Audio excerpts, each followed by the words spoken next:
তো আজকে পর্ব হলো শিগেলা, প্রোটিয়াস এবং ক্লেপসিয়েলা। তার মধ্যে শিগেলা বড় আর বাদ বাকি দুইটা ছোট।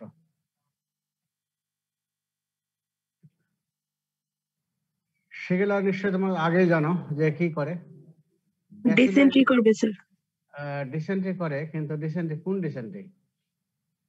Bacillary dysentery. Bacillary dysentery. Bacillary dysentery. তো ওটার আরেকটা নাম হলো শিগেলোসিস। শিগেলা করে, অনেকে বলে সিজেলা, সিজেলা না, শিগেলা। হ্যাঁ, শিগেলা, শিগেলা থেকে শিগেলোসিস এটা বলতে পারো, ব্যাসিলারি ডিসেন্ট্রি বলতে পারো, আরো বলতে পারো ইন্টারকোলাইটিস। স্পেসিফিক নাম হলো ব্যাসিলারি ডিসেন্ট্রি বা শিগেলোসিস। মরফোলজি কি এটা অবশ্যই গ্রাম নেগেটিভ ব্লড, এটা জানেই তো। এবং নন মোটাইল, আগে দুইটা আমরা পড়লাম হলো মোটাইল, তাই না? এটা হলো নন মোটাইল। নন মোটাইল কি জানো? প্লাজেলা নাই, আর আগের গুলো ছিল প্লাজেলা ছিল, পেরিট্রাকাস প্লাজেলা ছিল, তাই না? তারপর নন ক্যাপসুলেটেড এবং নন স্পট ফরেন। তাহলে একটাই পয়েন্ট যাচ্ছে হলো গ্রাম নেগেটিভ ব্লড আর হলো নন মোটাইল। এই দুটো হলো মেইন পয়েন্টস, আর বাদ বাকি গুলো তোমার যা পারো লাগবে। আর বায়োকেমিক্যাল ক্যারেক্টার এর মধ্যে আছে হলো এটা হলো নন ল্যাকটোজ ফার্মেন্টার।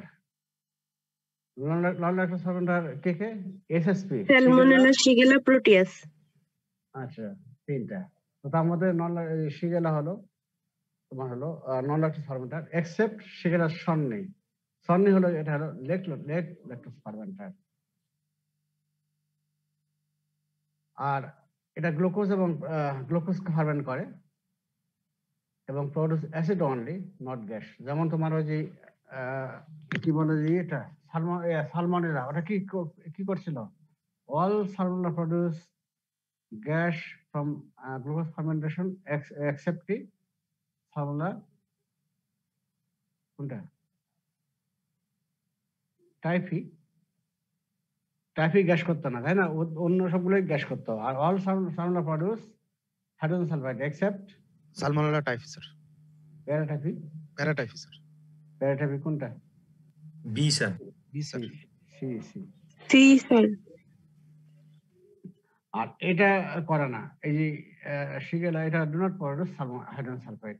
তাহলে সালমোনেলার সঙ্গে এই কয়েকটা পার্থক্য হচ্ছে, দুটা। আর catalase positive, oxygen negative, urease negative, এগুলো তো সবগুলোতেই মোটামুটি থাকতেছে, তাই না? ওই তিনটার সঙ্গে কিন্তু এগুলো কিন্তু মিল হচ্ছে। একটা হলো ল্যাকটোজ, আমরা মেইনলি কোনটা দেখি? একটা হলো গ্লুকোজ ফার্মেন্টেশন, ল্যাকটোজ এবং গ্লুকোজ, এই দুটাই দেখি, তাই তো? তো শিগেলা দেখলাম কি এটা হলো নন ল্যাকটোজ ফার্মেন্টার, ঠিক আছে। আর গ্লুকোজ তো সবগুলোই ফার্মেন্ট করে কিছু অ্যাসিড তৈরি করে, অ্যাসিড সবগুলোই করে, কিন্তু গ্যাস করে না। কোনোগুলো গ্যাস করে, কোনোগুলো গ্যাস করে না। যেমন গ্যাস করে কি সালমোনেলার মধ্যে all salmonella produce gas except salmonella typhi, আর হাইড্রোজেন সালফাইড তৈরি করে না। আচ্ছা, এখন এই কথাটা তাহলে খেয়াল রাখবা। কালচারাল ক্যারেক্টার কি? এটা তো অবশ্যই জানো, ফ্যাকাল্টি ম্যাক্সিমাম আর 37 ডিগ্রি সেলসিয়াসে তোমার ইয়ে করতে হয়।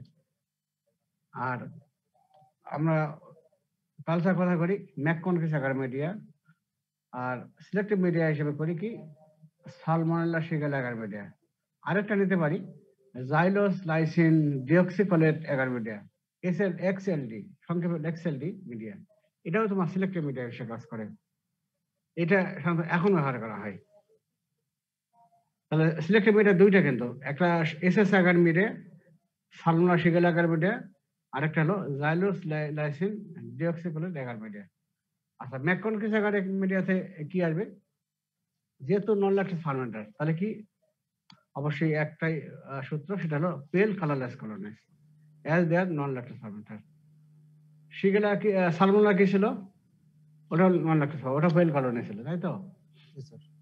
আর সালমোনেলা শিগেলা আগার মিডিয়া এখানে হবে পেল কালারলেস কলোনিস, ঠিক আছে এখানে। আর সালমোনেলা কি ছিল? পেল কলোনি উইথ কি ছিল? ব্ল্যাক সেন্টার ছিল, ব্ল্যাক সেন্টার ছিল না? Due to hydrogen sulphide production. ওই যে ওটা সালমোনেলা করতে হাইড্রোজেন সালফাইড তৈরি করতে যে, আর শিগেলা কিন্তু করে না। তাহলে সালমোনেলার সঙ্গে এটাই পার্থক্য হলো, ঠিক আছে? পেল কলোনি উইথ সেন্ট্রালি ব্লক, তাই না? জি স্যার। সালমোনেলা একটু ব্ল্যাক সেন্টার থাকে। সেন্ট্রাল এটা একটু মিলিয়ে নাও তাহলে। তাহলে এটার সঙ্গে আমরা এটা সালমোনেলা না শিগেলা এটা দেখে আমরা ডিফারেন্সিয়েট করতে পারি। আর এক্সএলডি এখানে আমরা কলোনি আসবে রেড কলোনিস। জানি সাহেব, red colonies with black centre, without black centre. আপনি ওই রস্তম সাহেবকে বলে ইয়েটা ওনার কাছে নিয়ে ইয়েটা করে নেন। হ্যাঁ, ঠিক করে নেন। খালি নামটা খালি করতে হবে। ওনাকে দেওয়া আছে ওনার কাছে আছে। নিয়ে আসেন দেখি।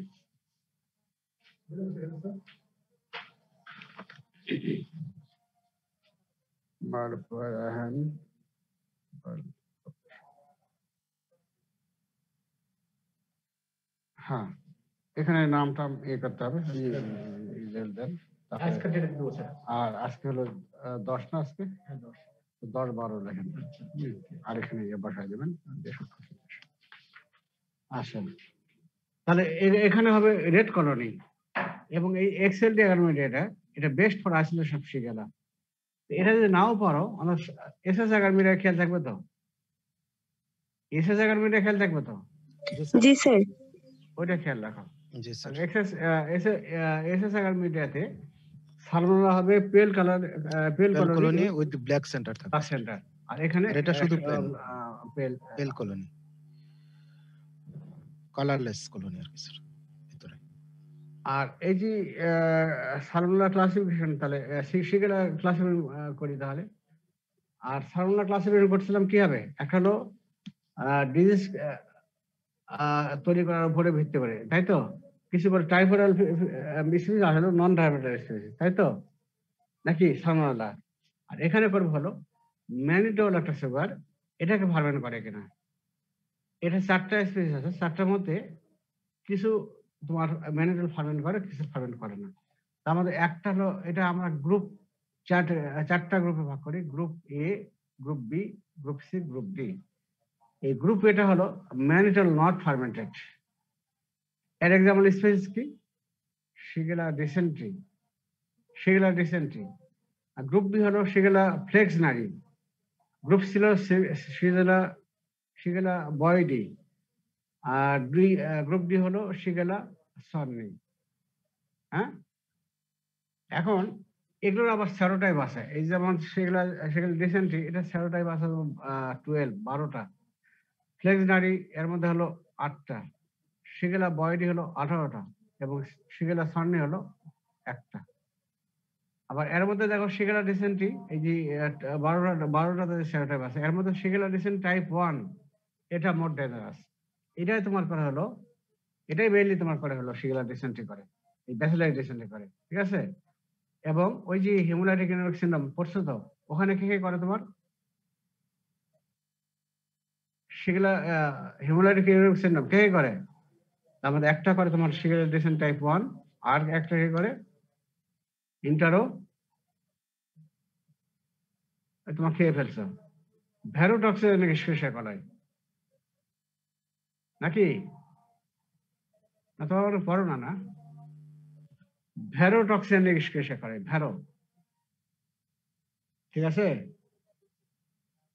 হ্যালো, শোনা যায় না? জি স্যার, শোনা যাচ্ছে স্যার।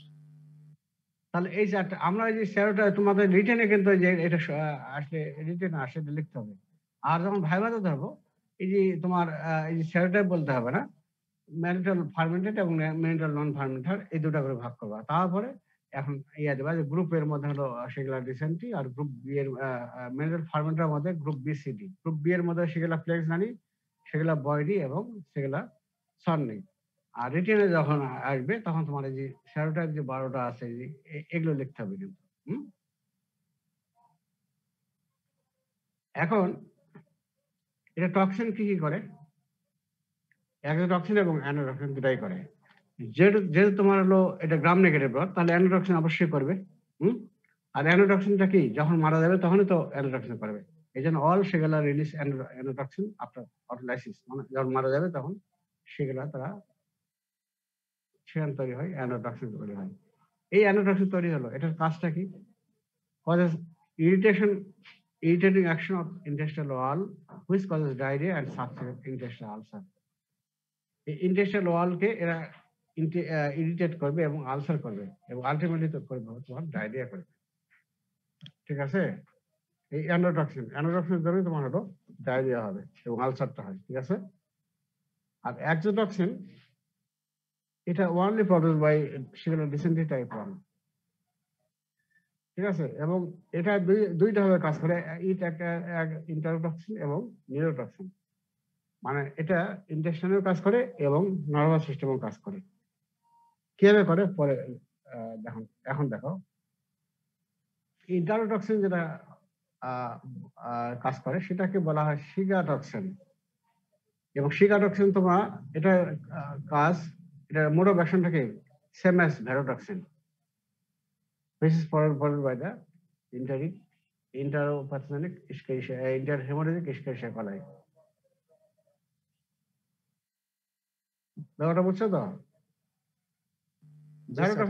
ভ্যারোটক্সিন কিভাবে কাজ করতো? ওই রাইবোজোম আরএনএ কে কি ওর উপরে কাজ করে কি করতো? অ্যাডেনিন রিমুভ করতেছে, অ্যাডেনাইন কে রিমুভ করতো, যার ফলে ওটা নন ফাংশন হতো, যার ফলে প্রোটিন সিনথেসিস হতো না, তাই না? ঠিক ওইভাবে এই জন্য ভ্যারোটক্সিনকে বলা হতো কি সিগাটক্সিন, সিগাল্যাকটক্সিন বলা হতো না, ঠিক এই জন্য বলা হচ্ছে। এই জন্য তোমার মোটামুটি এইভাবে পড়িও। তাহলে এটা ইন্টারোটক্সিন হিসেবে কাজ করে, ওটাকে যখন ইন্টেস্টাইনে কাজ করে ওটাকে বলা সিগাল্যাকটক্সিন, সিগাটক্সিন এখানে করে এবং মেকানিজম সেম অ্যাজ ভ্যারোটক্সিন। আরেকটা ভাবে কাজ করে নিউরোটক্সিন হিসেবে কাজ করে। কি জন্য? যে সেন্ট্রাল নার্ভাস সিস্টেমে যে স্মল ব্লাড ভেসেল আছে এর এন্ডোথেলিয়াল সেলে কাজ করে, যার ফলে কিছু নিউরোলজিক কমপ্লিকেশন হয়, লাইক পলিনিউরাইটিস, মেনিনজিজম এবং কমা। মেনিনজাইটিস না, মেনিনজিজম এবং কমা। তো এটা সাধারণত থিওরিটিক্যাল। এই নিউরোটক্সিন যেটা এটা theoretical. Damage endothelial cells of the small blood vessels of central nervous system, which results in neurological complication like polyneuritis, meningism এবং কমা। তাহলে টক্সিন তৈরি করতে দুইটা, একটা হলো এক্সোটক্সিন আর একটা হলো অ্যান্ডোটক্সিন। অ্যান্ডোটক্সিন কখন তৈরি হচ্ছে? যখন সে মারা যাচ্ছে, অটোলাইসিস হচ্ছে তখন, এবং ওটার কাজ কি ইন্টেস্টাইনে ইরিটেট করতেছে, করে তারা আলসার করে, এরপরে ডায়রিয়া করে। আর এক্সোটক্সিন কি করে?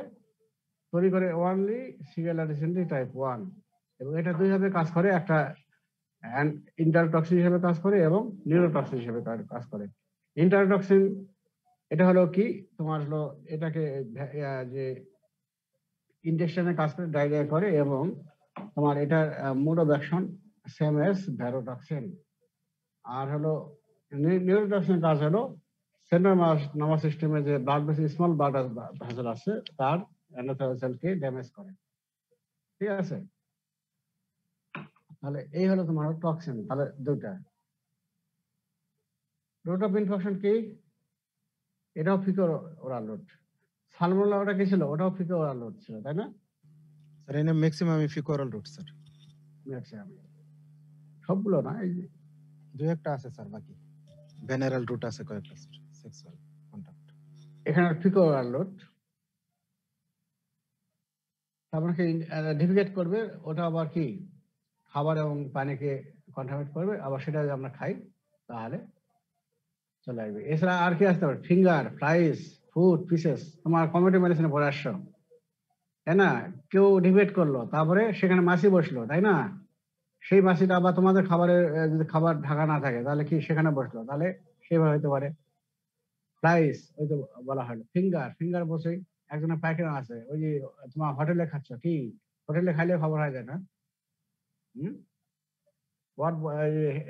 তোমার এই যে বয়গুলা কি করে, এই যে যারা সার্ভ করে খাবার, কারো পায়খানা ডিজাইন হচ্ছে, ওই যে খাবারে তোমার যে হাতটা দিচ্ছে সেই হাতে তোমার এনআসে হাত দিচ্ছে, তাই না? স্যার আমরা তো সারা বছর হোটেলে খাই স্যার, ক্যাম্পাসে থাকলে স্যার। কেন তোমরা খাও? স্যার খাওয়া স্যার হোটেলেরটাই বেশি ভালো আর কি। তোমরা একটা গদ্ধব। আমি এই এম আব্দুল মেডিকেল কলেজ এখানেই শুনি যে কেউ হোটেলে খায়।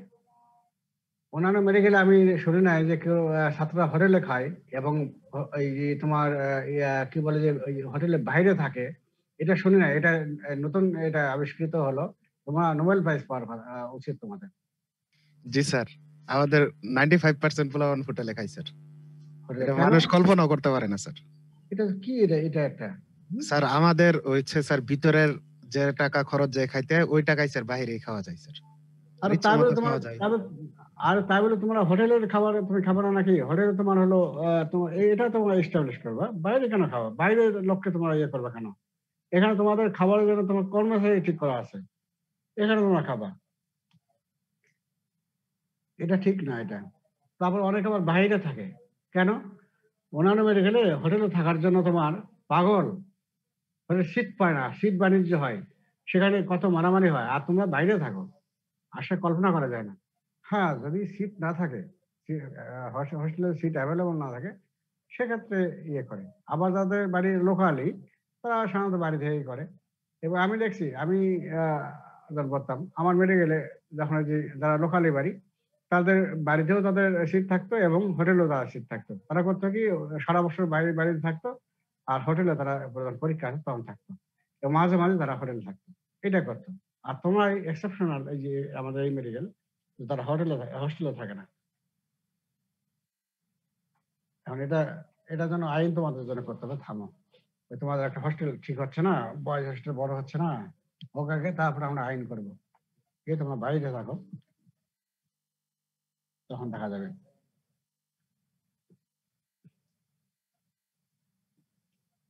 আচ্ছা, এখন দেখো ইনফেক্টিভ ডোজ কত, 10 to 100 organism R sufficient to produce disease.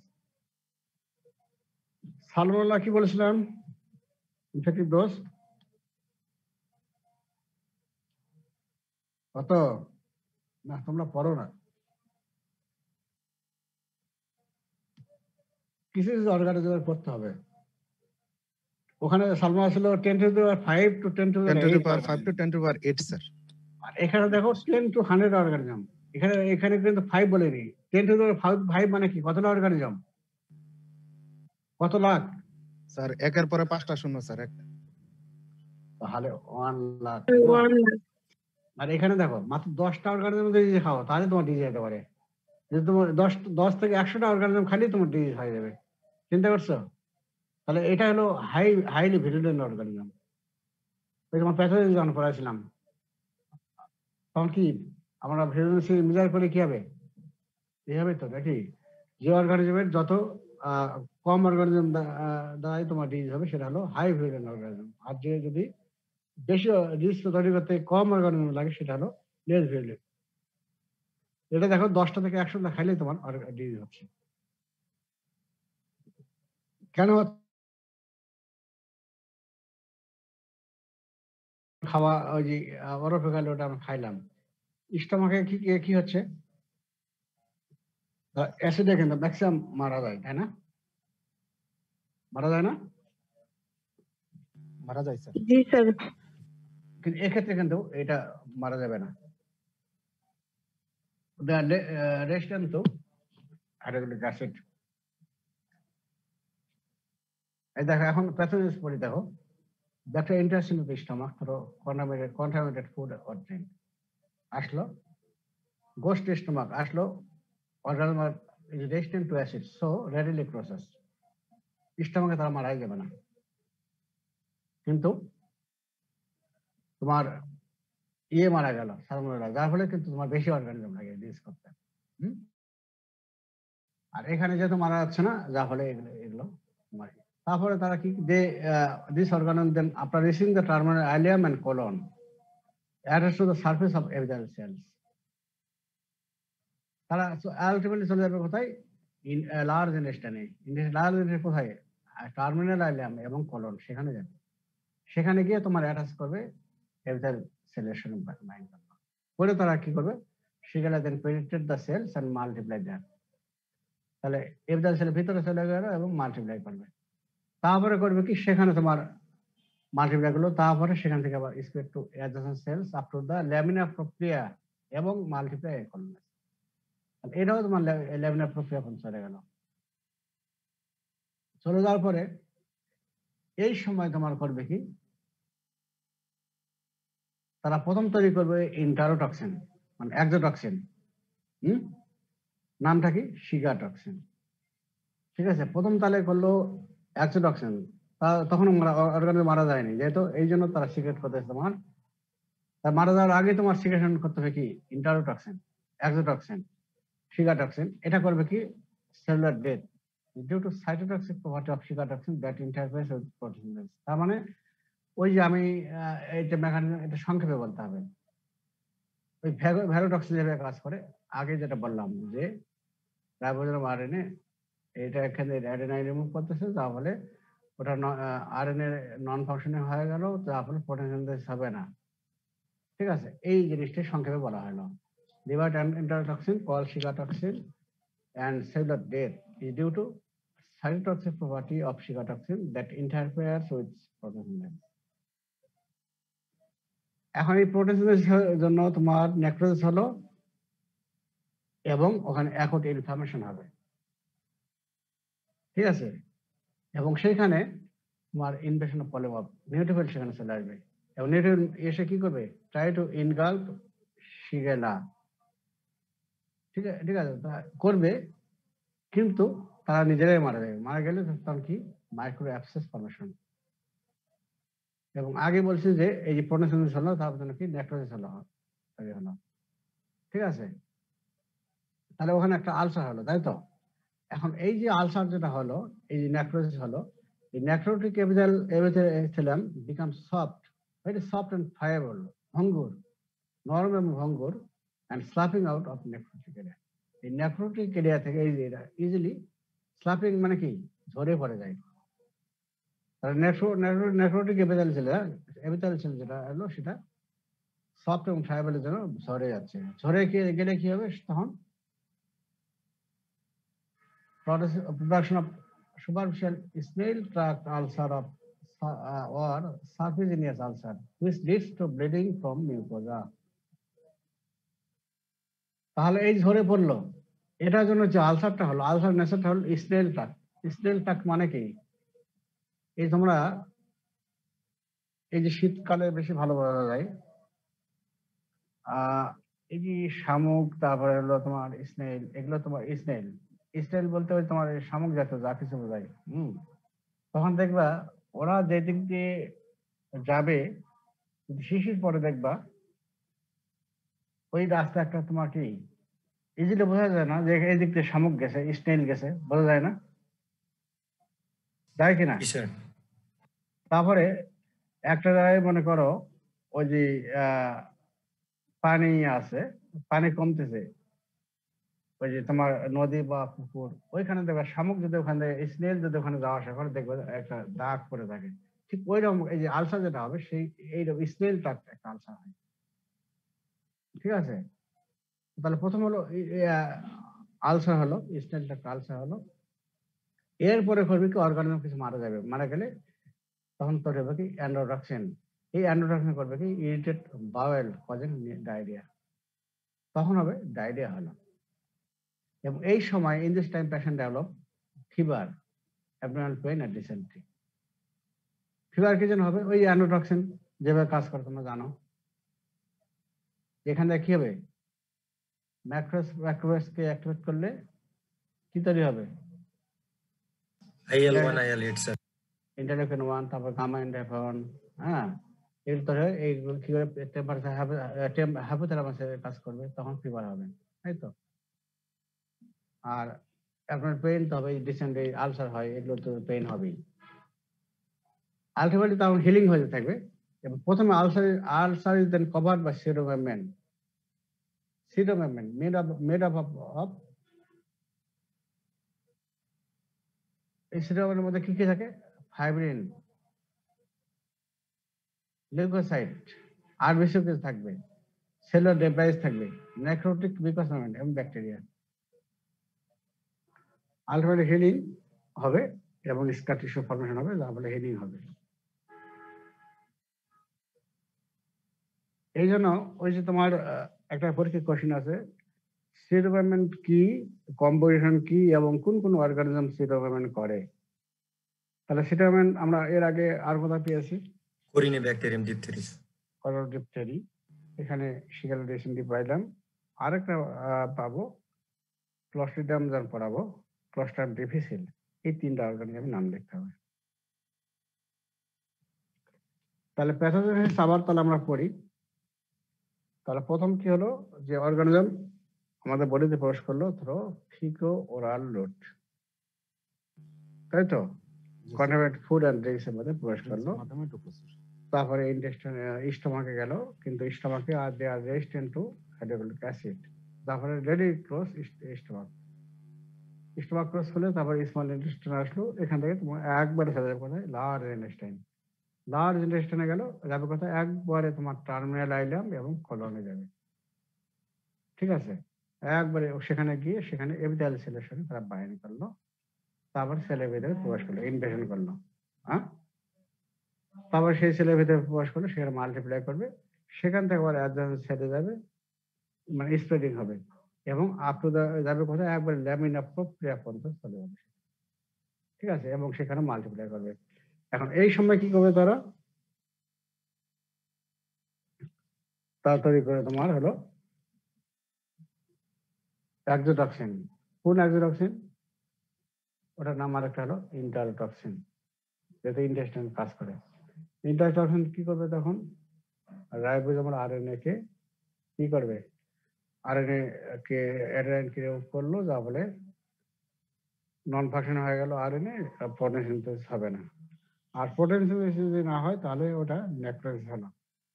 আর এই নেক্রোসিস হওয়ার জন্য কি হচ্ছে? ওখানে অ্যাকুট ইনফ্লামেশন আছে। তখন ওখানে যাচ্ছে কি? নিউট্রোফিল। অ্যাকুট ইনফ্লামেটরি সেল কে আছে?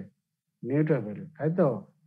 ওখানে নিউট্রোফিল যাচ্ছে, নিউট্রোফিল গিয়ে তাকে ওই যে শিগেলাকে মারার চেষ্টা করতেছে, তাই তো? মারার চেষ্টা করার পরে সে ওই অন্যকে মারবে কি? সে নিজেই মারা যাচ্ছে। যার ফলে কি হচ্ছে? নিউট্রোফিল যখন মারা যায় তখন তাকে বলবো পাস সেল, তাই তো? আলটিমেটলি সেখানে কি হচ্ছে? মাইক্রো অ্যাবসেস তৈরি হচ্ছে, ছোট ছোট অ্যাবসেস তৈরি হচ্ছে এবং এই নেক্রোসিস হলো। এখন এই যে নেক্রোসিস হলো, এই নেক্রোটিক এটার যে এপিথেলিয়াল সেল আছে সেগুলো কি হবে? সেগুলো ভেরি সফট অ্যান্ড ফ্লাইয়েবল, এবং সফট এবং ফ্লাইয়েবল, নরম এবং ভঙ্গুর যেন ইজিলি স্ল্যাপড আউট, সরে পড়বে। যেমন সেখানে যে আলসারটা হচ্ছে ওটা নেচার হচ্ছে snail track ulcer, snail track আলসারের মতো তৈরি হচ্ছে। স্নেল, এই জন্য তোমার কম্পেয়ার করা হলো স্নেল এর সঙ্গে কম্পেয়ার করা হলো। স্নেল ট্রাক্ট আলসার হলো, এরপরে কিছু অর্গানের মারা যাবে, তখন তারা তৈরি করবে অ্যান্ডোটক্সিন। অ্যান্ডোটক্সিন তখন করবে কি? এই ইন্টেস্টাইন যে ওয়াল একে ইরিটেট করবে, যার ফলে কি হবে? তোমার সেখান থেকে তোমার হবে ডায়রিয়া তৈরি হবে। আবার এই সময় তোমার ফিভার হবে এবং আপনার পেইন হবে। ফিভারটা কেন হবে? তখন তোমার ম্যাক্রোফেজকে যে অ্যাক্টিভেট করে, তখন ম্যাক্রোফেজকে তোমার কি করবে? তখন তোমার ইন্টারলকিন 1, গামা ইন্টারফেরন এগুলো সিক্রেশন হলে হাইপোথ্যালামাসের কাজ করলে ফিভার হবে। আলটিমেটলি তারপরে কি হবে? আলসার হিলিং হতে থাকবে। প্রথম তৈরি হবে কি? সিডোমেমব্রেন তৈরি হবে, এবং সিডোমেমব্রেন মানে কি থাকে? ফাইব্রিন তো অবশ্যই থাকে। তারপরে তোমার হলো কি? তারপর তোমার ওই যে ব্লাড সেলগুলো থাকে, আরবিসি থাকতে পারে, ডব্লিউসি থাকতে পারে, লিউকোসাইট, বেশ করে লিউকোসাইট কি পার্সেল এই যে নিউট্রোফিলগুলো থাকবে, লিউকোসাইট, আরবিসি। নেক্রোটিক ক্যাপিটাল থাকবে, তো ব্যাকটেরিয়া থাকবে, এবং সেলুলার ডেব্রাইস, এগুলো মিলে তোমার হলো সিটোমেমব্রেন। তারপর healing occur by scar tissue formation. কি খেয়াল থাকবে না স্যার? হ্যাঁ স্যার এখানে তাহলে স্যার অটোমেটিকলি হিলিং হয়ে যাইতেছে স্যার, ওই অ্যাবসেস গুলা যখন স্নেল ট্রাক আলসারটা তৈরি করতেছে, এরপর ওটা স্যার ওইখান থেকে জুড়ে যায় স্যার, অটোমেটিকলি এটা হিলিং হয়ে যাইতেছে, বিষয়টা এরকম হ্যাঁ স্যার? হ্যাঁ হ্যাঁ, আস্তে আস্তে এমনিতে ঠিক হয়ে যাবে। এমনি ঠিক হয়ে যাইতেছে, তাহলে স্যার এটার জন্য ট্রিটমেন্টের প্রয়োজন নাই বা এরকম কিছু? ট্রিটমেন্ট ওই না করলে তো ওই সময় তোমার তো অবস্থা খারাপ করে যাবে। শিগেলা রিসেন্টলি একবার যাদের হয় তারাই জানে। আচ্ছা স্যার, বুঝতে পারছি স্যার। শিগেলা রিসেন্ট থেকে কি কোনো হয়নি না? হয়নি কোনোদিন? রক্ত না পাখি স্যার, হয়নি? ভয়ও নাই, তারপরে তো দেখিও নাই আশেপাশে স্যার। এখন তো এগুলা স্যার খুব কমে গেছে। কমে যায়নি, হয় হয়। এবং এইখানে তোমার ওই যে পায়খানা যে আমি যখন পড়াবো ইন্টারনাল হিস্টোলজিক্যাল পড়াবো তখন তোমার এই যে কম্পেয়ারটা পড়াবো যে কোনটা কেমন। এটা তো এখানে তোমার হলো পায়খানা খালি বারবার খালি পায়খানা, তোমার যখন পায়খানা হবে বারে বেশি হবে, কিন্তু তোমার ওই পায়খানার পরিমাণ কম থাকবে, সেখানে তোমার ওই যে তোমার মিউকাস বেশি থাকবে এবং তোমার ব্লাড বেশি থাকবে। তোমার স্টুলই থাকবে না, কিন্তু পরিবর্তে তোমার মিউকাস থাকবে এবং ব্লাড থাকবে, তাজা রক্ত থাকে। এই যে আলসার হয় তাজা রক্ত হয়, বুঝছো? এটাই স্যার রক্ত আমাশয় স্যার, রক্ত বলে যেটা। আমাশয়, হ্যাঁ। রক্ত আমাশয়। যার ফলে এবং পেট ব্যথা হয়, অনেকে জ্বরও থাকে, অনেকে জ্বর নাও থাকতে পারে। জ্বর যে থাকবে এমন নয়, জ্বর থাকতে অনেকে জ্বর থাকে, অনেকে জ্বর থাকে না, ঠিক আছে। আর পেট ব্যথাটাও বেশি হয়, এমন মশদ দিয়ে উঠবে তুমি না গেলে তোমার মানে যারা তুমি চিকিৎসা করবো না, তোমাকে চিকিৎসা করতে বাধ্য করবে শিগেলা এরকম ঠিক আছে। এখন ফিজিক্যাল ফিচার ওই যে যেটা বলা হলো, ইনকিউবেশন পিরিয়ড মাত্র হলো 1 থেকে 3 দিন, খুবই কম কিন্তু। জি স্যার। আর সালমুল্লাহ কত দিন ছিল? 10 থেকে 14 sir. 10 to 14 days. 10 to 14 days। এবং প্রথম সাড়ে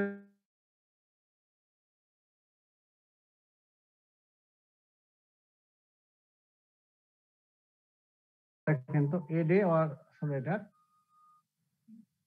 তখন তোমার হলো এই ফ্রিকোয়েন্সিটা বাড়ে যাবে, তখন লিকুইডের পরিমাণ বাড়ে যাবে, তখন মিউকাস এবং ব্লাড থাকবে। এটাই মেইন। তোমার সংক্ষেপে বলতে পারো যে আপনার পেইন হবে, ফিভার হবে, সেখানে হবে তোমার ফ্রিকোয়েন্সিটা বাড়ে যাবে এবং লিকুইড কম হবে, কিন্তু মিউকাস এবং ব্লাডটা বেশি থাকবে, ঠিক আছে। তারপর কি হয়, মোস্ট কেসেস সাবসাইড 2 থেকে 5 দিনের মধ্যে হয়ে যায়। এই ফিউ কেসেস আবার ক্রনিক ক্যারিয়ার হয়। এই ক্লিনিক্যাল ফিচার সংক্ষেপে অ্যাবডোমিনাল পেইন হবে, ফিভার হতে পারে, তারপরে ব্লাড স্টুলেনাসার কি মিউকাস এন্ড ব্লাড থাকবে, মিক্সড থাকবে এবং বারবার পায়খানা হবে এবং ফিকাল ম্যাটার কম থাকবে। এই তোমার হলো এটা। আর ইনকিউবেশন পিরিয়ড মাত্র 1 to 3 days। এটা তোমার কিন্তু আসে, তোমার প্রবলেম বেশ কোশ্চেন আসে, দেখে নিও। এখন আমরা ডায়াগনোসিস কিভাবে করব? Lab diagnosis.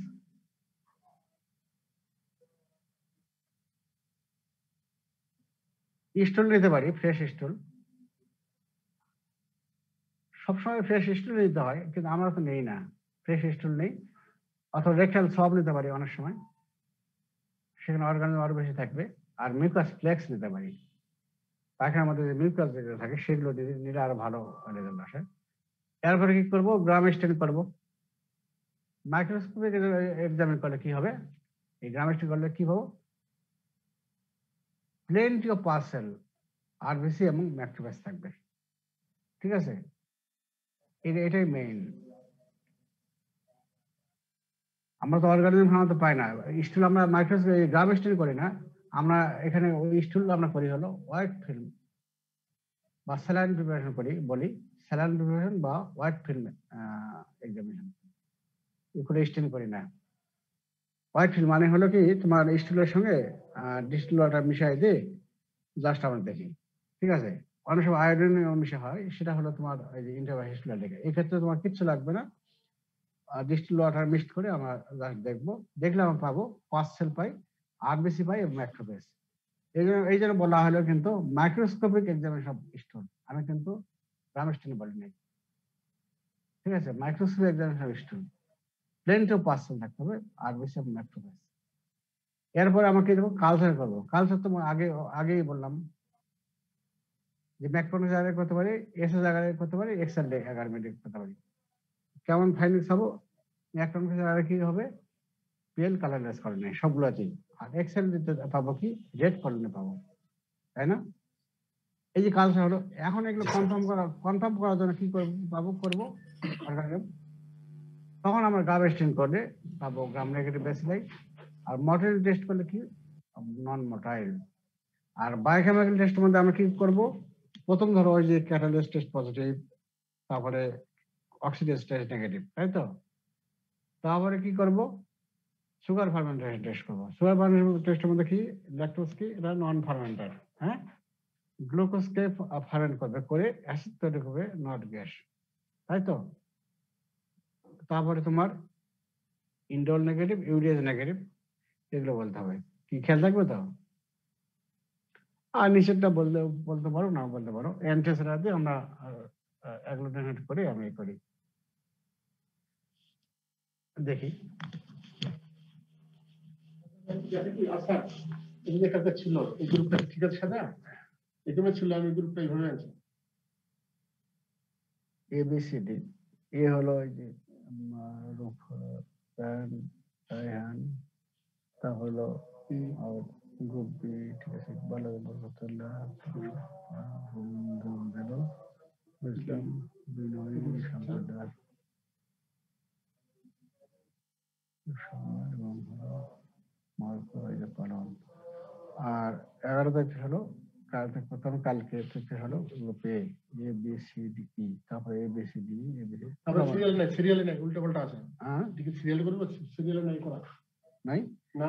এই ABCDE, হ্যাঁ এই বন্ধু ঠিক আছে। তারপরে ABCDE, তারপরে ABCE আছে। আপনি কি ভাবে দিছিলেন?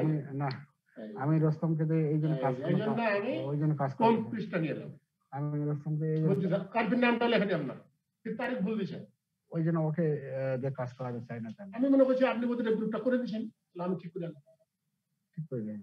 ABCD, বুঝছি স্যার, আমিও তো মনে হয় মানে কি এই লোকটা কি কাজ, মানে এরপর আমরা পড়ব প্রোটিয়াস।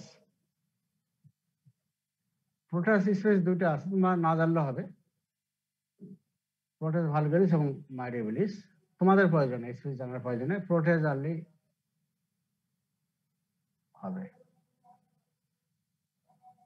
প্রপার্টিসটা ভালো করে পড়বা, এটা পরীক্ষায় আসে অনেক সময়।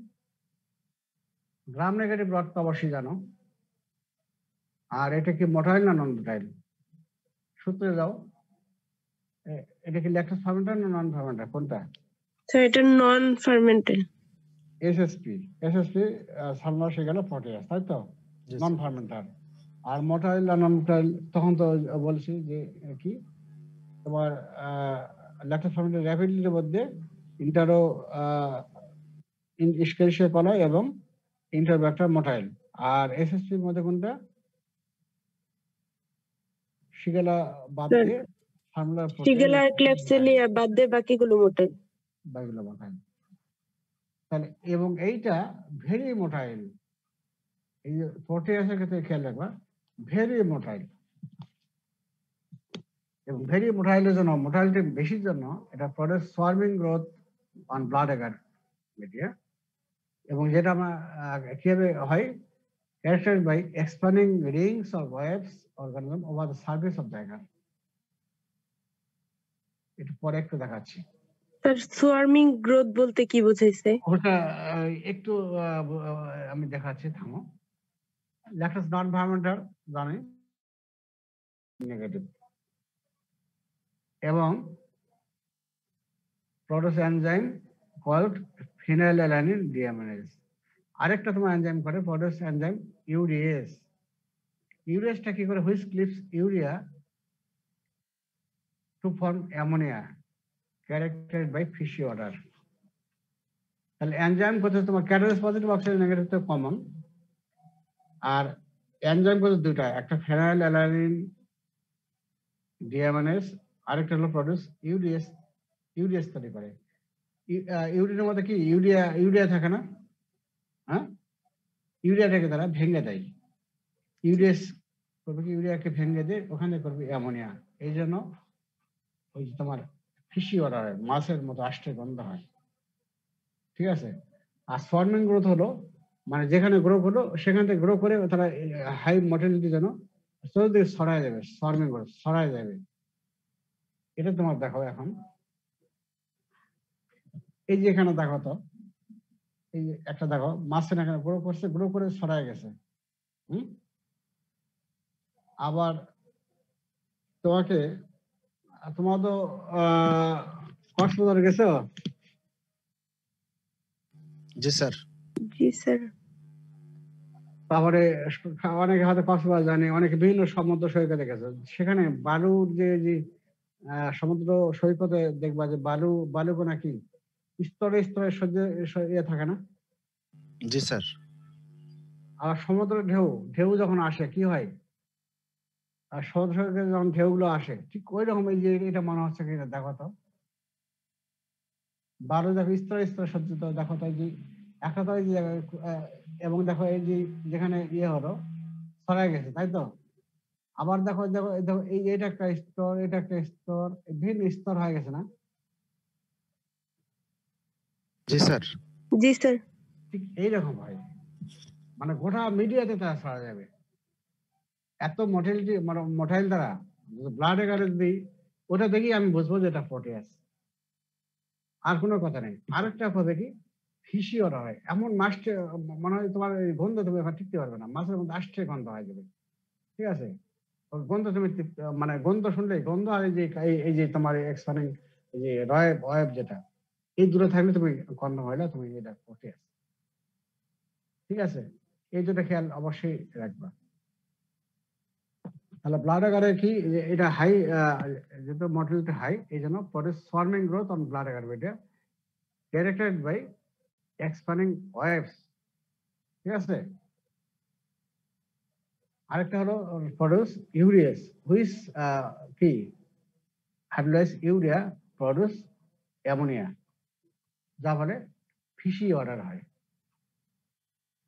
তাহলে এখন তোমার এই যে ক্যারেক্টারটা খেয়াল থাকবে কিনা দেখো। এখন একটা গ্রাম নেগেটিভ বর্তে কমন আছে, ক্যাটালাইস টেস্ট পজিটিভ, অক্সিজেন টেস্ট এটা তো কমন আছে, তাই তো?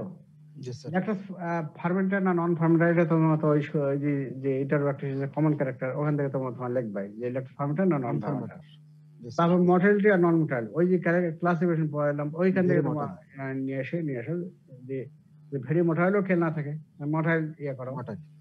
আর এটার স্পেশাল ক্যারেক্টার দুটা, একটা হলো ভেরি মোটাইল, যা হলো তোমার হলো swarming growth on blood agar, which is characterized by expanding rings or waves of organism over the surface of the agar, মানে agar বলতে ব্লাড agar, অন্য মিডিয়াতে না। কিন্তু তোমার যদি ম্যাকফোনিক আগারে যখন ইয়ে করবো তখন কিন্তু এটা রিং হবে না, কি জন্য? তখন ম্যাকফোনিক আগারে বাইল দেওয়া থাকে, ওই বাইল করবে কি এটাকে তোমার মর্টিলিটি হয়ে যেতে পারে না, ঠিক আছে? তখন কিন্তু তোমার রিং দেখা যাবে না, শুধু দেখা যাবে blood agar media. DLM student তোমার শুনতে তো? জি স্যার। জি স্যার। তোমাদের জন্য এগুলো ভালো লাগবে। আর এমবিবিএস ওদের শুধু যেটুকু খেয়াল রাখতে হবে। তারপরে আরেকটা এনজাইম যেটা করে, একটা হলো ফিনাইল অ্যালাইন ডিএমাইনেজ, এটা করে। আর তবে মেইনলি যেটা খেয়াল রাখতে হবে প্রোটিস এনজাইম ইউরিয়াস, যেটা করবে which cleaves urea to form ammonia, এবং অ্যামোনিয়া তৈরি করার জন্য অ্যামোনিয়া যেখানে তৈরি হবে কি ফিশি অর্ডার হয় না? এই যেমন এই যে কোনো জায়গায় যে পোশাক পরে সেখানে দুর্গন্ধ যাইতে পারবে? গন্ধটা কিসের হয়? তোমার এই অ্যামোনিয়ার মতো গন্ধ হয়, ঠিক আছে? আষ্টে গন্ধ হয়, ঠিক আছে? জি স্যার। ঠিক ওই রকম গন্ধ হবে। মাছের বাজারে গেলে আষ্টে গন্ধ হয়,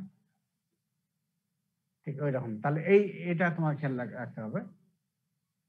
তাহলে আর অ্যান্টিজেনিক স্ট্রাকচার হলো, একটা হলো ও সেলুলার অ্যান্টিজেন বা ও অ্যান্টিজেন বা সোমাটিক অ্যান্টিজেন, আর একটা হলো এইচ অ্যান্টিজেন অথবা ফ্লাজেলার অ্যান্টিজেন। এই দুটা আমি বললাম কি যেন, বলার কারণ আছে। এখন এখানে আসো, some protease has antigenic similarity, some protease has antigenic similarity with rickettsia. রিকেটশিয়ার সঙ্গে কিছু প্রোটিয়াসের অ্যান্টিজেনিক সিমিলারিটি আছে। তাতে কি হলো? অসুবিধাটা কি হলো? Since rickettsial antigen is difficult to produce, protease antigen can be used for diagnosis of rickettsia. এই যে রিকেটশিয়া একটা অর্গানিজম আছে, এটা আমরা পড়াবো, মানে নাম শুনেছ, ক্লাসিফিকেশন করেছিলাম, ঠিক আছে? রিকেটশিয়া যখন পড়াবো তখন ডায়াগনোসিস কিভাবে করি এইটা তখন জানতে হবে।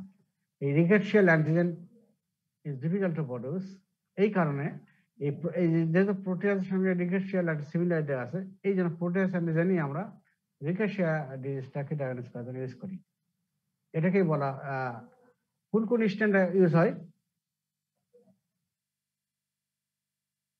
প্রোটিয়াসের অক্স 2, অক্স 19 এবং অক্স 10, এই তিনটা। এবং এই টেস্টটাকে বলা হয় ওয়েল ফেলিক্স টেস্ট। এই ওয়েল ফেলিক্স টেস্ট দিয়ে আমরা ডায়াগনোস করি রিকেটশিয়া ফিভার। এটা এটা এখন বোঝানোর জন্য বলবো, এখন আমি ডেফিনিশন এখন বলবো, এটা এখন জানবা। Serum of patients suffering from rickettsial infection with which agglomerate with certain O antigen of protease species such as OX19, OX2 and OX3. This is called oil Felix test. এবং a titer of 1:80 is diagnostic, but rising data is confirmatory. তাহলে মোট কথা হলো কি, যে প্রোটিয়াসের antigen কটা আছে, একটা ও অ্যান্টিজেন আর একটা হলো ও অ্যান্টিজেন বা সোমাটিক অ্যান্টিজেন বা সেলার অ্যান্টিজেন আর একটু ফ্লাজার অ্যান্টিজেন, তাই তো? জি স্যার। এখন এই যে রিকেটশিয়া অ্যান্টিজেন এবং প্রোটিয়াসের কিছু কিছু স্পিস আছে যেগুলোর সঙ্গে সিমিলারিটি আছে, যেমন OX2, OX19 এবং OXK। এখন সিমিলারিটি থাকার জন্য সুবিধা কি, আমরা প্র্যাকটিক্যাল পারপাসে কাজে লাগাই। কোন ক্ষেত্রে?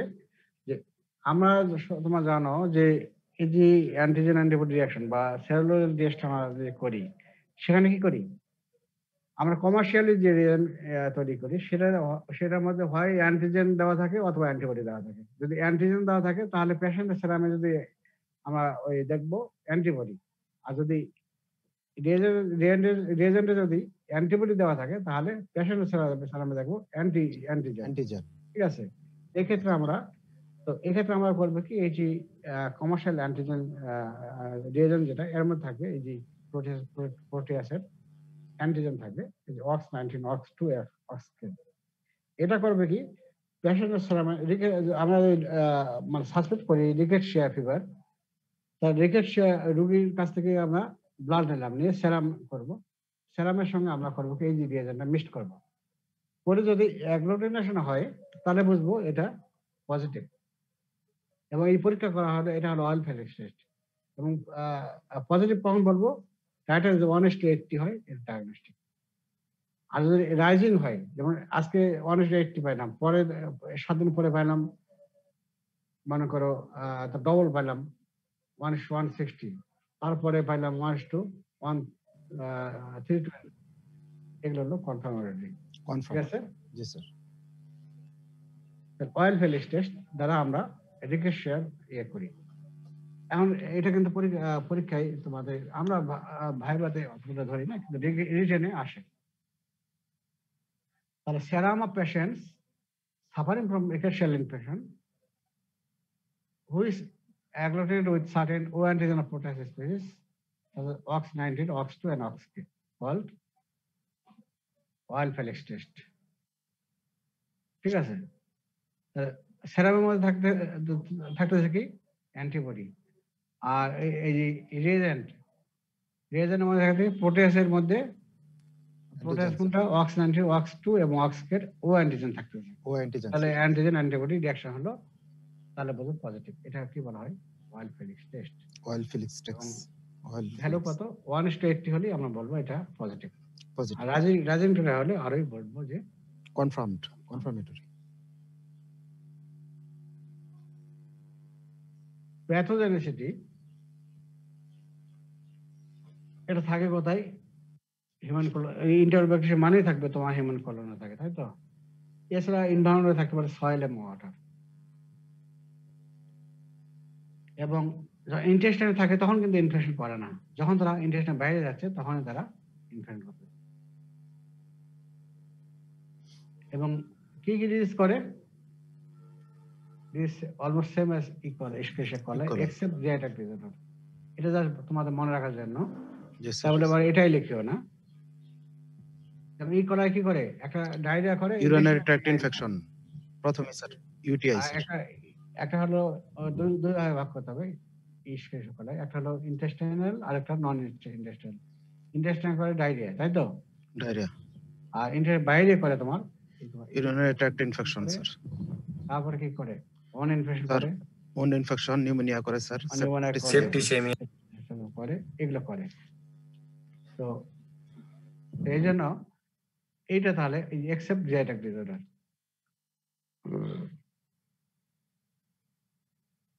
United infection, pneumonia, one infection এবং সেপ্টিসিমা। ঠিক আছে, খেয়াল থাকবে তো। এবং ক্লেপশেলাও তোমার এই যে এই কয়েকটা করে, ডায়রিয়া করে না। তাহলে এই সবগুলো কিন্তু মোটামুটি কিন্তু সেম কিন্তু, ঠিক আছে। জি স্যার। তাহলে এইভাবে তোমার খেয়াল রাখবা। এখন ডিজিজ করলো, এখন ইউরিনারি ট্র্যাক্ট ইনফেকশন কিভাবে করে এইটা তোমাদের এখন জানতে হবে, পরীক্ষায় ভাইভাতে রিটেনে আসে। এই যে এতক্ষণ বলা হলো ইউরিএস এনজাইম তৈরি করে না, সেই ইউরিএস এর ভূমিকাটা এখানে চলে আসবে। ইউরিএস এটা যদি খেয়াল থাকে তাহলে তোমরা অবশ্যই এটা খেয়াল থাকবে। যেমন কি করে, production of the enzyme urease by proteus করলে কি সমস্যা হলো, urease hydrolyse urea which is present in urine and form ammonia. আর অ্যামোনিয়া যখন তৈরি হলো, অ্যামোনিয়া ইউরিনটাকে, অ্যামোনিয়া কি ইউরিনতে পিএইচটাকে চেঞ্জ করে। পিএইচটা চেঞ্জ করে দিতে স্যার। ইউরিন সাধারণত কি স্লাইটলি অ্যাসিডিক না, অ্যাসিডিক স্যার। জি এখানে স্যার। এখানে করবে কি পিএইচটা চেঞ্জ করে অ্যালকালাইন ইউরিন। অ্যালকালাইন করে দেবে স্যার, অ্যাসিডিটি তারপরে কমায় কি দেবে। হচ্ছে, অ্যালকালাইন ইউরিন যখনই হবে, অ্যালকালাইন ইউরিন হওয়া মানেই তোমার সেখানে ব্যাকটেরিয়া তোমার ওখানে জড়ো হবে, ওখানে ব্যাকটেরিয়া ওখানে Growth growth করার সুযোগ পাবে স্যার। আর সুযোগ পাবে। তারা ওই ওই এনভায়রনমেন্টকে পছন্দ করে, ঠিক আছে, যার ফলে তোমার ইউরিন ট্র্যাক্ট ইনফেকশন হয়। আর একটা কি করে, অ্যালকালাইন ইউরিন হলে তখন তোমার encourage the formation of Stones. স্টোনের আরেকটা নাম কি, ক্যালকুলাই, তাই তো। Calculi sir. স্টোন তৈরি করবে। এই stone compost of magnesium ammonium hydroxide. এটা খেয়াল না রাখলে হবে, শুধু স্টোনটা বন্ধ খেয়াল রাখো। ফর্মেশন স্টোন স্টোনটা কিভাবে স্যার ফরমেশন হবে? ওই তোমার এই যে তখন ওখানে ম্যাগনেসিয়াম অ্যামোনিয়াম এগুলো তো প্রেসিপিটেট করবে, তো ইউরিনের মধ্যে তোমার থাকে না, এগুলো বিভিন্ন ইলেকট্রোড থাকে না। ওই যখন তোমার অ্যালকালাইন ইউরিন হবে সেখানে তোমার এগুলো প্রেসিপিটেট হবে, এবং প্রেসিপিটেট হলে ইউরিনারি ট্র্যাক্টে তোমার জড়ো হয়ে যাবে, তখন তো তোমার এই ক্যালকুলাই স্টোন তৈরি হবে, ঠিক আছে। এটা তোমার একদিনে হবে না, তোমার তো এইটা কিন্তু ওই যে যখন ইনফেকশন তখনই হলো না, তো তোমার দিনে দিনে দিনে হবে, ঠিক আছে। তাহলে স্যার রেনাল স্টোনটা স্যার এখান থেকে ফরমেশন হওয়া শুরু স্যার। হুম। হ্যাঁ, এর খালি এই কারণ না, এই স্টোন তো আরো অনেক কারণে হতে পারে, এটা একটা কারণ, এটা একটা কারণ স্যার। এটা একটা কারণ। তো স্টোন তৈরি হলো, এখন এই স্টোন তৈরি হওয়াতে সমস্যা কি, সমস্যা হলো কি যে Stones in the urinary tract obstruct urinary flow and damage urinary epithelium and serve as a nidus for recurrent infection by trapping bacteria within the stone. তাহলে স্টোন যখনই ইউরিনারি ট্র্যাক্টে তৈরি হলো, তখন কি ইউরিন ফ্লো কি হবে, অবস্ট্রাকশন হবে sir. না স্যার, অবস্ট্রাক্টেড হবে। অবস্ট্রাকশন হয়ে যাবে। ইউরিন জমা হয়ে থাকলো, জমা হয়ে থাকলে আরো তখন ওখানে তোমার ব্যাকটেরিয়া কি মাল্টিপ্লাই করবে, এবং ওই যে তোমার যেখানে তোমার স্টোন হলো ওখানে তোমার ব্যাকটেরিয়া ট্র্যাপিং হবে, তাই তো। জি স্যার। ট্র্যাপিং হলে কি ওটা একটা সোর্স, নিডিয়াস মানে কি একটা সোর্স হিসেবে কাজ করবে, তারপরে তোমার বারবার ইনফেকশন হবে, এটাকে বলা হচ্ছে রিকারেন্ট ইনফেকশন। এই জন্য তোমার রিকারেন্ট ইনফেকশন হচ্ছে আলটিমেটলি। আর যেটা আমি আগে বললাম, alkaline urine also favours growth of the organism and more extensive renal damage, যার ফলে হচ্ছে ইউরিনারি ট্র্যাক্ট ইনফেকশন। তাহলে কি হচ্ছে, আবারও প্যাথোলজি বলি যে অর্গানিজম আমাদের ইউরিনারি ট্র্যাক্টে প্রবেশ করলো, তাই তো। তারপরে কি সে করলো কি মাল্টিপ্লাই করলো, এবং সে কি করবে এনজাইম তৈরি করলো ইউরিয়েস। ইউরিয়েস কি করবে, ইউরিনের অ্যামোনিয়াকে কি ইউরিয়াটাকে ভেঙে তৈরি করলো অ্যামোনিয়া। অ্যামোনিয়া কি করবে, ইউরিনের যে পিএইচটাকে চেঞ্জ করলে হবে কি বাড়াবে। Alkaline urine. অ্যালকালাইন ইউরিন যখন তৈরি হলো সেখানে অর্গানিজম সেখানে গ্রো করবে এবং তোমার ইউরিনারি ট্র্যাক্ট। আর একটা কারণ হয় সেখানে তোমার হলো যে ওই যে অ্যালকালাইন ইউরিনের জন্য সেখানে ম্যাগনেসিয়াম অ্যামোনিয়াম হাইড্রোক্সাইড প্রেসিপিটেট করবে, যার ফলে ওখানে তোমার স্টোন ফর্মেশন করবে, স্টোন তৈরি হবে। আর স্টোন ফর্মেশন করলেই সেখানে কি হচ্ছে, তোমার ইউরিনারি ট্র্যাক্ট অবস্ট্রাকশন হচ্ছে। অবস্ট্রাকশন হবে। একবারে প্রথমে সম্পূর্ণ কমপ্লিট অবস্ট্রাকশন হয় না, মানে পার্শিয়ালি অবস্ট্রাকশন হয়, তবে ইউরিন ফ্লো তোমার সেখানে বাধাপ্রাপ্ত হবে, যার ফলে স্টোন ফর্মেশন হলে সেখানে কি হবে, ওইখানে তোমার অর্গানিজম ট্র্যাপিং হবে, এবং ওইখানে তারা সোর্স হিসেবে কাজ করবে, এবং ওইখান থেকে বারবার তোমার ইউরিনারি ট্র্যাক্ট ইনফেকশন, এটাকে বলা হচ্ছে রিকারেন্ট ইউরিনারি ট্র্যাক্ট ইনফেকশন। এই কারণে তোমার ইউরিনারি ট্র্যাক্ট, এটা হলো pathogenesis of UTI by proteus. Sir লাস্টের লাইনটা বুঝি নাই। কোনটা? Serves as a nidus for recurrent infection with trapping. প্রথম তো তোমার হলো একটা ইউরিনারি ট্র্যাক্টে তোমার স্টোন ফর্মেশন হলো, তাই তো। প্রথম স্টোন ফর্মেশন হলো, সেখানে এখন স্টোন ফর্মেশন যখন হলো, সেখানে স্টোনের মধ্যে তোমার কি ওই যে ব্যাকটেরিয়া ওখানে ট্র্যাপিং হবে, ওখানে থেকে যাবে, লেগে থাকবে। নিডাস জি মানে স্যার, সোর্স, নিডাস মানে সোর্স, ওই স্টোনটাই তোমার সোর্স হিসেবে কাজ করবে, ওইখান থেকে বারবার তোমার স্যার বুঝতে পারছি। জ্ঞান দেখে ওঠে। স্যার তাহলে রিকারেন্ট ইউটিআই যাদের হয় স্যার, মানে দেখা যায় একবার ইউটিআই হয়ে ভালো হয়ে গেছে আবার হয়েছে, তাহলে স্যার এটাও একটা কারণ হতে পারে যে ওখানে স্টোন ফর্মিং হয়ে রয়েছে। এটা হয়তো আরো কত কারণে হয়, আরো অনেক কারণ, এটা একটা কারণ। হ্যাঁ, তা বর্ষা কালকে এটা আগের এটা ও থেকে দিয়ে গেছে কিনা সেটাও জানি না, আগেরটা জানলো। আচ্ছা মারুফুর রায়হান, আচ্ছা আর 10 মাসের একটা নিয়ে গেছিল, যাই হোক মারুফুর রায়হান। তারপরে গ্রুপ বি ওটা ঠিক থাকবে, আপনারা আসা হবে তাহলে ইকবালের নম্বর করতে হবে। গ্রুপ সি হলো এইখানে আমি সার্চ করছি ওই যে তারপর সঙ্গে বর্ষা করে দিলাম। আর গ্রুপ ডি আগের মতোই রাখছি। আর গ্রুপ বিতে গত বন্ধের সময় হলো মরফাজে পালোয়ান একে দিলাম। আচ্ছা এখন তাহলে আপনি এখানেও রাখবেন, পাশাপাশি ওই যে সৌরভ করে দিবেন, সৌরভ ভাইকে দিবেন, কারণ ওর কাছে থাকে না, ওই ওর সঙ্গে কন্ট্যাক্ট করে তো, ওগুলো সব ও আগেরটাও রাখবেন।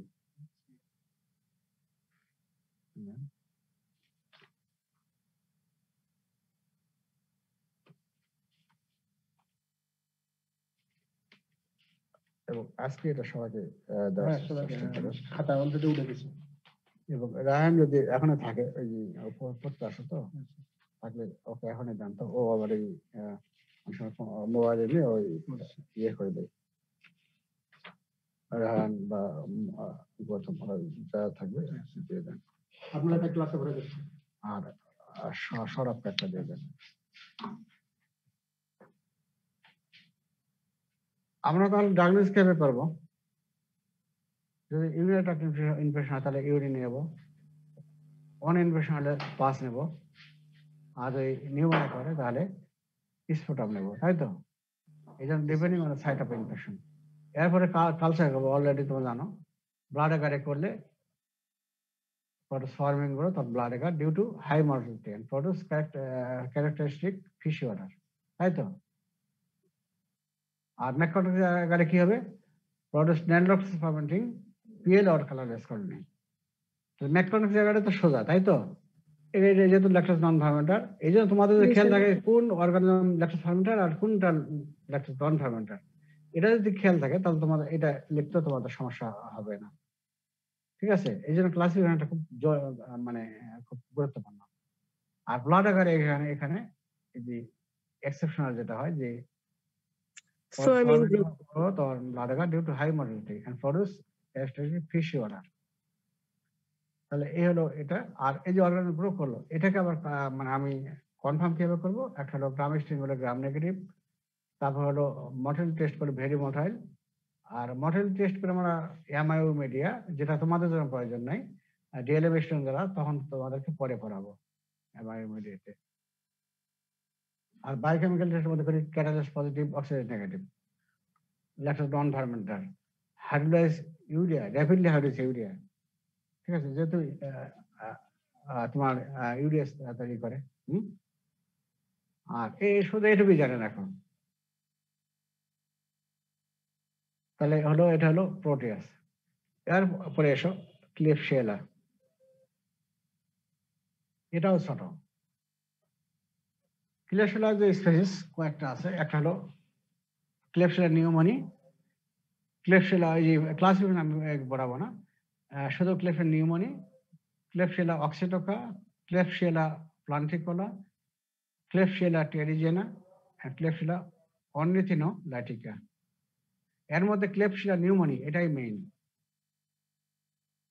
আমরা এই স্পেস ধরেও না, তোমার জানা জানি বললাম, শুধু ক্লিপশিয়েলা নিউমনি এটাই মেইন, এটাই ডিস তৈরি করে মেইন, আমরা এটাই জানবো। এটাও তোমার হলো,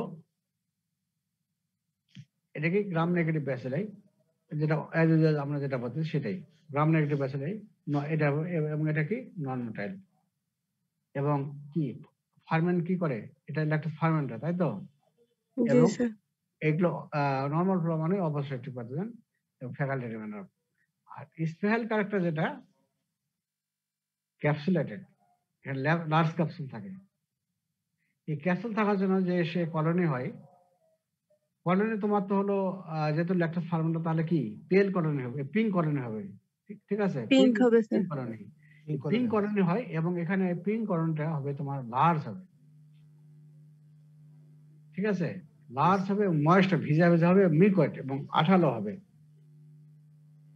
ঠিক আছে তাহলে তোমরা ওই যে ক্যাপসুলেটেড অর্গানিজম আমরা কিছু জিজ্ঞাসা করি এই ক্যাপসুলের আমরা ভাইবাতে করি কি ক্যাপসুলের কাজ যখন জিজ্ঞাসা করি তখন তোমার ক্যাপসুল কি কোন কোন অর্গানিজম তৈরি করে আমরা জিজ্ঞাসা করি তাহলে বলতে হবে যে একটা হলো স্টেপ্টোবাসের মধ্যে কি ছিল নিউমোনিয়া ছিল আর তোমার ব্যাকটেরিয়ার মধ্যে ক্লেপসিলা নিউমোনিয়া ঠিক আছে আরো কিছু অর্গানিজম আমরা যেটা পরে পড়ব এই কয়েকটা তোমার ক্যারেক্টার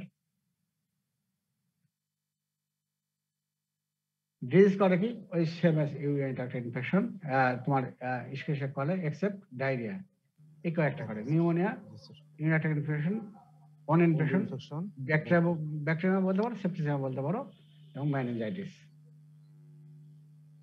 এই কয়েকটাই এখন ডায়াগনোস কিভাবে করব depending on side of infection urine নেব ইউরিনারি ট্র্যাক্ট ইনফেকশন করতে স্পুটাম নেব নিউমোনিয়া করলে পাস নেব তোমার অন ইনফেকশন হলে আর ইনফেক্টেড টিস্যু নিতে পারি কালচার করবো কোথায় ম্যাকটনের জায়গায় মেডিয়াতে এখানে কি হবে ওই আগে বললাম যে এটা pink colour colony large maker তো লার্জ মেকার তোমাদের খেয়াল নাও থাকে পিঙ্ক কলোনি পর্যন্ত বলো ঠিক আছে pink colony due to lactose fermenter বাস এই কথাটা লিখতে পারবে তো জি স্যার লার্জ জি, মেকার লেখা তোমাদের অত মনে রাখার খেয়াল প্রয়োজন নেই শুধু পিঙ্ক কলোনি এটা খেয়াল এখন গ্রো করলে অর্গানিজম সেটা আবার আমরা কনফার্ম করবো কি হবে গ্রাম স্টিং করবো মর্টালিটি টেস্ট করবো এবং বায়োকেমিক্যাল টেস্ট করবো গ্রাম স্টিং কি করবো গ্রাম নেগেটিভ রড এটা আর মর্টালিটি টেস্ট নন মোটাইল আর বায়োকেমিক্যালের মধ্যে কি করবো তোমরা কমন যেটা জানো ক্যাটালাইজ টেস্ট পজিটিভ এবং অক্সিডেজ টেস্ট নেগেটিভ আর ইউরিয়াস টেস্ট এখানে হবে পজিটিভ হবে ইউরিয়াস ল্যাকটোজ ফার্মেন্টার এবং এই তোমার এই কয়েকটা পজিটিভ হয়ে যাবে do not produce hydrogen sulphide এবং সাইট্রেট পজিটিভ সবগুলাই তো তাই না তো এখানেও এটা সবগুলোই না এই ক্ষেত্রে হবে সাইট্রেট পজিটিভ ইউরিয়াস টেস্টটা অবশ্যই খেয়াল রাখবে ইউরিয়াস টেস্ট পজিটিভ ইউরিয়াস টেস্ট এবং ক্যাপসুলার সয়েলিং টেস্ট বা কোয়ালিং রিঅ্যাকশন এটা পজিটিভ হবে ক্যাপসুলার সয়েলিং টেস্ট তো তুমি অলরেডি জানছো স্টেপটো নিউমোনিয়া যখন পড়াইলাম তখন কি বলেছিলাম একটা স্লাইডে আমরা কি নেবো রিয়েজেন্ট নেবো যেমন একটা রিয়েজেন্ট পাওয়া যায় ইন্ডিয়া ইঙ্ক প্রিপারেশন ঠিক আছে রিয়েজেন্ট নিলাম ওখানে তারপর ওখানে ব্যাকটেরিয়া রাখবো কিছু রাখলে কি হবে সেই রিয়েজেন্টটা ওই ব্যাকটেরিয়ার মধ্যে প্রবেশ করবে করে সেল ওয়াল এবং ক্যাপসুল এর মাঝে তারা জড়া হয়ে যাবে জড়া রেখে ক্যাপসুলটা সোয়েলিং হবে ওটাকে বলা হয় ক্যাপসুল সোয়েলিং টেস্ট বা কোয়ালিং রিঅ্যাকশন এটা তোমাদের খেয়াল না রাখলে হবে তোমার শুধু খালি এইটুকু জানানো খালি নামটা খালি জানো খালি ঠিক আছে যখন ডায়াগনোসিস হবে তখন এইটুকু খালি লিখবা ক্যাপসুল সোয়েলিং টেস্ট বা কোয়ালিং রিঅ্যাকশন আর ইউরিয়াস টেস্ট হলে কি হবে দেখো এই যে এইটা দেখো এখানে দুইটা টেস্ট আছে ঠিক আছে এটা এমআইউ মিডিয়া একটা তো দেখো পিঙ্ক করানো হয়েছে আরেকটা হয়নি এই তোমার ইউরিয়াস তৈরি করার জন্য এখানে তোমার এখানে একবারে পিঙ্ক হয়ে যায় পিঙ্ক হয়ে যায় ঠিক আছে